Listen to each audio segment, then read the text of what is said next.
Assalamualaikum warahmatullahi wabarakatuh. Perkenalkan, nama saya Ahmad Syarif dari kelas 12 IPS 3. Di video kali ini saya akan melakukan presentasi dan pemberian penjelasan tentang perubahan sosial akibat dari pandemi COVID-19 terkait materi perubahan sosial pelajaran sosiologi kelas 12 semester 1. Saya sudah mendapatkan beberapa data dari internet berupa artikel dan berita seperti dari Wikipedia, Kompas, yoursay.id, dan beberapa data mengenai jumlah kasus korban meninggal COVID-19 di seluruh dunia.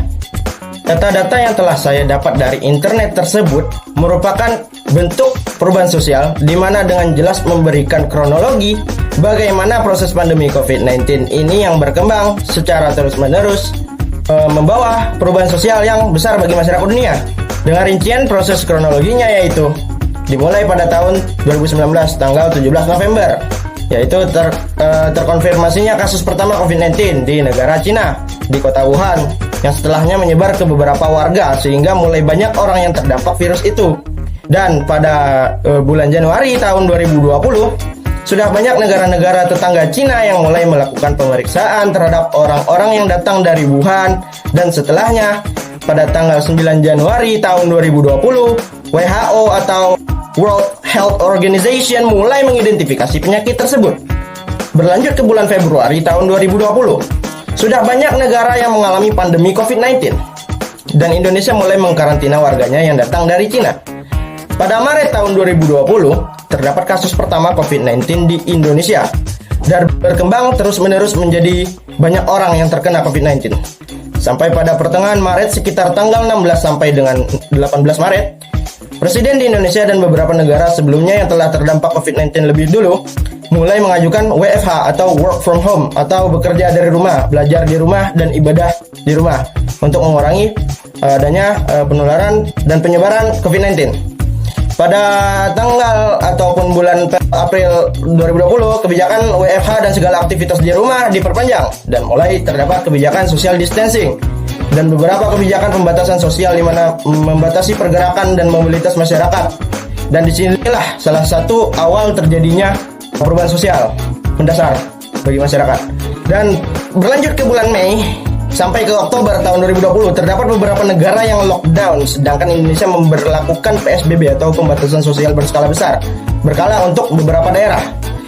Dan lanjut ke bulan November tahun 2020, mulai terdapat gagasan dan ide tentang new normal, di mana masyarakat dunia harus membiasakan hidup berdampingan dengan menggunakan masker dan kebiasaan lainnya yang dapat menjauhkan masyarakat dari penularan COVID-19.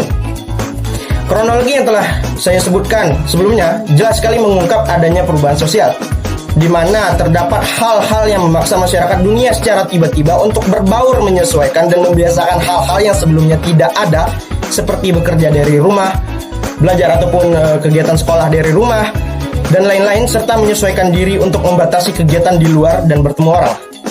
Hal tersebut mempengaruhi pola sikap, perilaku, serta nilai-nilai di masyarakat, seperti baik buruknya suatu tindakan menjadi berubah secara tiba-tiba dan berkala secara terus-menerus. Oleh karena adanya hal itu, maka perubahan sosial pun terjadi. Selanjutnya, saya akan menjelaskan mengenai faktor-faktor perubahan sosial.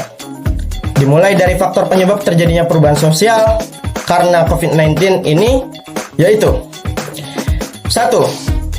Faktor penyebabnya adalah penemuan baru. Penemuan baru yang dimaksud di sini adalah terdapat ide ataupun gagasan dan pernyataan tentang new normal yang terdapat keharusan yang mengharuskan para masyarakat dunia untuk menyesuaikan diri serta membiasakan terhadap adanya pandemi COVID-19 ini, seperti bekerja dari rumah dan lain-lain. Selain itu, terdapat gagasan dan kebijakan baru seperti dari Pak Presiden Jokowi, khususnya di Indonesia, untuk membatasi kegiatan-kegiatan sosial seperti kebijakan PSBB yang telah saya sebutkan sebelumnya, dan sekarang ada lagi namanya PPKM. 2. Perubahan jumlah penduduk, di mana terdapat pengurangan jumlah penduduk yang besar dikarenakan adanya korban meninggal yang banyak, apalagi sekarang sudah sampai 4,46 juta korban meninggal di seluruh dunia akibat terkena dampak COVID-19. Sehingga banyak orang-orang yang kehilangan keluarganya, seperti anak-anak yang menjadi yatim piatu karena orang tuanya meninggal. Jadi secara kesimpulan bisa dibilang banyak orang kehilangan anggota keluarganya yang masih harus bertanggung jawab untuk menafkahi dan memenuhi kebutuhan keluarganya. Sehingga banyak orang terlantar dan miskin yang membutuhkan bantuan. Ketiga, terjadinya pertentangan dalam masyarakat.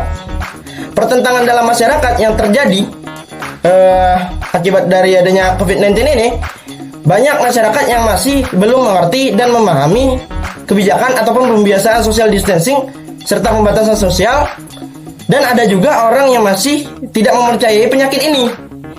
Oleh karenanya, banyak orang yang mendebat dan mendemo bahwa penyakit ini bohong yang terjadi di beberapa negara, contohnya Amerika Serikat dan lain-lain. Adanya hal tersebut, banyak orang yang mengerti tentang COVID-19 ini berusaha untuk menjelaskan kepada orang-orang yang tidak mengerti ini agar supaya mengerti.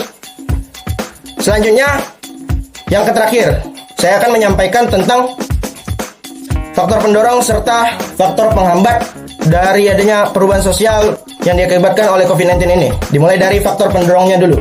1. Penduduk yang heterogen, di mana penduduk pastinya memiliki perbedaan, dimulai dari perbedaan kepentingan. Ketiga, yang memiliki kepentingan untuk mengajar di rumah, bekerja di rumah, dan ada juga orang yang harus bekerja tetap di luar walaupun terdapat pandemi COVID-19 untuk dapat memenuhi kebutuhan hidup, sehingga hal tersebut mempertahankan perubahan sosial yang terjadi. 2. Ketidakpuasan masyarakat terhadap bidang-bidang kehidupan tertentu. Khususnya banyak masyarakat yang tidak puas terhadap bidang ekonomi karena penurunan tingkat ekonomi masyarakat, sehingga masyarakat menjadi susah untuk memenuhi kebutuhan hidup akibat kehilangan pekerjaan karena pandemi COVID-19. Banyak orang-orang di luar sana yang terkena PHK akibat tidak bisa digaji oleh perusahaannya karena you know lah. Oke, yang ketiga, keinginan manusia untuk memperbaiki kehidupan. Setiap masyarakat berusaha untuk melawan COVID-19 dengan terus optimis memberikan yang terbaik. Contohnya adalah pemerintah berusaha memberikan kebijakan yang terbaik bagi masyarakatnya untuk mencegah penularan ini dan mengurangi penularan ini, gitu. Namun terdapat faktor penghambatnya juga, seperti perkembangan ilmu pengetahuan yang terlambat. Hal ini terhambat dan terlambat karena banyak daerah pelosok di dunia ataupun di Indonesia juga yang masih belum tahu secara mendalam tentang COVID-19 ini. Bentuk hambatan lainnya adalah karena sistem pembelajaran di rumah yang kurang efektif untuk mengembangkan ilmu pengetahuan untuk para pelajar. Sekian presentasi dari saya, Ahmad Syarif, kelas 12 IPS 3. Wassalamualaikum warahmatullahi wabarakatuh.